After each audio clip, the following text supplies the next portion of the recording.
भारत का चंद्रयान-3 मिशन चांद को फतह करने के लिए रवाना हो चुका है। 14 जुलाई 2023 के दिन दोपहर के 2:35 पर बाहुबली चंद्रयान-3 ने श्रीहरिकोटा के सतीश धवन स्पेस सेंटर से एक सफल उड़ान भरी और अब चंद्रयान-3 अंतरिक्ष में पहुंचकर धरती के आसपास इलिप्टिकल रूट में एंट्री ले चुका है, जिसमें सफर करते हुए स्पेसक्राफ्ट धीरे धीरे पृथ्वी से दूर और चांद के पास जा रहा है। लेकिन अब इसका आगे का सफर इतना आसान नहीं होने वाला और इस सफर में सबसे मुश्किल है इसका आखिरी पड़ाव, जिसमें ये 23 या 24 अगस्त के दिन चांद के दक्षिणी ध्रुव पर सॉफ्ट लैंडिंग करने की कोशिश करेगा। और इसी प्रयास में साल 2019 में चंद्रयान-2 का मिशन असफल हुआ था।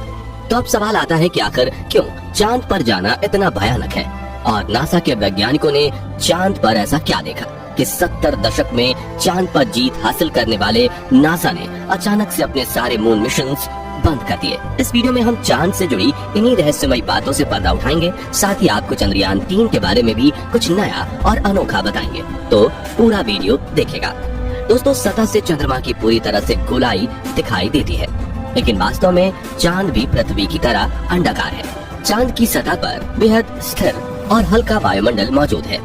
ये तो आप जानते ही होंगे कि साल 2009 में चंद्रयान-1 मिशन ने चांद पर पानी की खोज की थी, लेकिन आपको बता दें कि चांद की सतह पर पानी लिक्विड फॉर्म में मौजूद नहीं है, बल्कि इसके बड़े बड़े और बेहद ठंडे क्रेटर्स बर्फ के रूप में मौजूद हैं। साथियों, चांद से जुड़ी ये रहस्यमयी बात ये भी है कि स्विट्जरलैंड की यूनिवर्सिटी ऑफ बेसल ने अपने एक अध्ययन में ये बात खोज निकाली थी कि चंद्रमा पृथ्वी पर रहने वाले लोगों की नींद पर भी असर डालता है। कहा जाता है कि जहां अमावस के दिन लोग काफी अच्छी नींद कर पाते हैं, वहीं पूर्णिमा पर उन्हें कम नींद आती है। हालांकि विज्ञान ने इस बात को पूरी तरह से एक्सेप्ट नहीं किया और आज भी कुछ वैज्ञानिक इस बात पर अध्ययन कर रहे हैं। दोस्तों, चांद की जमीन काफी ऊबड़-खाबड़ है और इसमें कई बड़े बड़े क्रेटर यानी गड्ढे मौजूद हैं, जो इतने बड़े हैं कि पिछले करोड़ों सालों से इनके अंदर सूरज की रोशनी तक नहीं पहुंच पाई है। इनमें से सबसे बड़ा गड्ढा चांद के दक्षिणी ध्रुव में मौजूद है।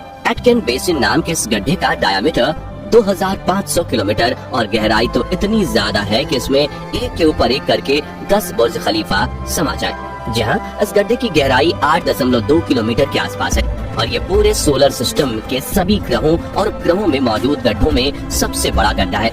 माना जाता है कि चांद के इन क्रेटर्स में पानी छुपा हो सकता है, और वो भी थोड़ा बहुत नहीं बल्कि पूरे 100 मिलियन टन।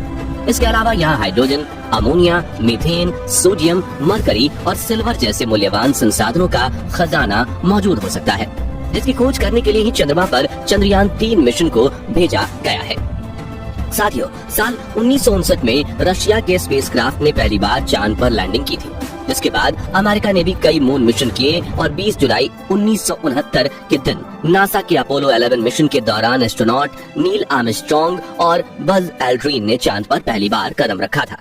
जिसके बाद नासा ने कई मून मिशन किए थे और अपने कुल 12 एस्ट्रोनॉट्स को चांद पर भेजा। एस्ट्रोनॉट्स ऐसे व्यक्तियों को कहते हैं जो पृथ्वी के वायुमंडल से ऊपर जाकर अंतरिक्ष यानी चांद पर जाकर रिसर्च करें। लेकिन दिसंबर 1972 में अपोलो 17 मिशन के बाद नासा ने अचानक से इंसानों को चांद पर भेजना बंद कर दिया, जिसके लिए उन्होंने ये कारण दिया कि चांद पर फिलहाल ऐसा कुछ नहीं है जिसकी रिसर्च की जा सके। लेकिन कुछ लोगों का ये भी कहना था कि नासा ने असली कारण को छिपाया है। नासा के भेजे गए इन 12 में से कई अंतरिक्ष यात्रियों ने चांद पर कुछ अजीब सी आवाजें भी सुनी थी, तो कईयों ने इन पर बने एक अजीब ब्रिज और कूलिंग टावर जैसी रचना को भी देखा था। वहीं चांद की खोज में वैज्ञानिकों को एक सैटेलाइट डिश जैसी रचना भी दिखी थी और वैज्ञानिकों के मुताबिक इसका अपने आप बनना नामुमकिन है। हालांकि नासा ने कभी इस बात पर आधिकारिक बयान नहीं दिया था, लेकिन नासा के वैज्ञानिकों ने कई बार ये कबूला कि चांद पर एलियन का बसेरा हो सकता है।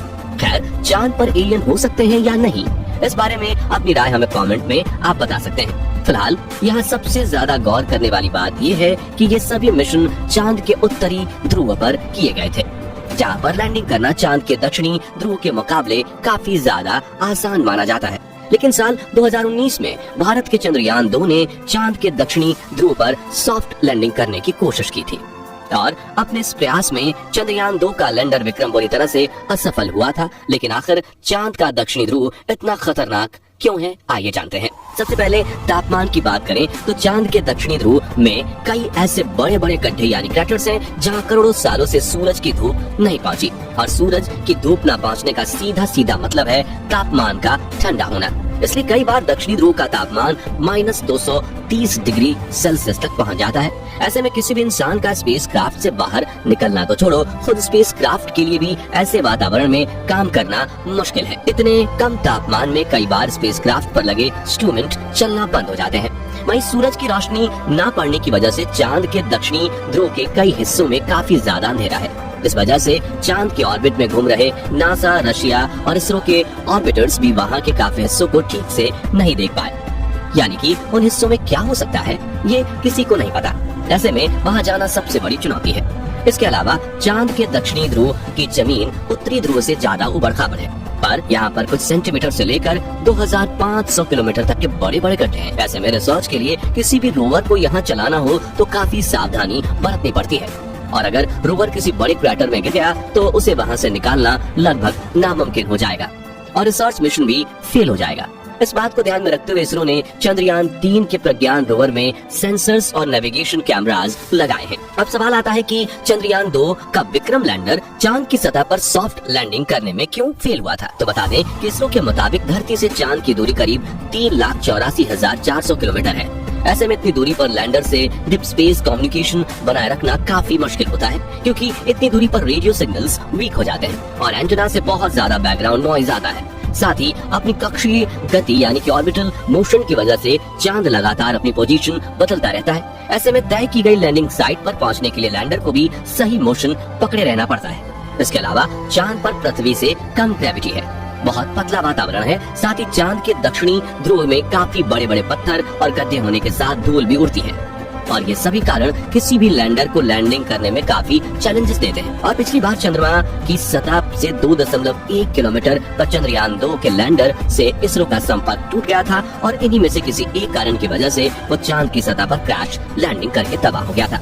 लेकिन पिछली बार आई मुसीबत से सीख लेकर इसरो ने चंद्रयान 3 के लैंडर विक्रम को पहले से ज्यादा एडवांस्ड और पावरफुल बनाया है। जैसे कि चंद्रयान 2 के विक्रम लैंडर में 5 थ्रस्टर्स थे, लेकिन चारों तरफ सही संतुलन बनाए रखने के लिए चंद्रयान 3 के लैंडर में बड़े और एडवांस 4 थ्रस्टर्स लगाए गए हैं। इसके अलावा इस बार के विक्रम लैंडर में लेग्स को बड़ा और मजबूत कर दिया गया है। साथ ही इसकी फ्यूल स्टोरेज कैपेसिटी को भी बढ़ाया गया है। वहीं इसमें लगे कम्युनिकेशन डिवाइस भी एडवांस्ड और तकनीक का इस्तेमाल कर रहे हैं, जिससे ये इस बार लैंड कर इसरो से संपर्क ना तोड़े।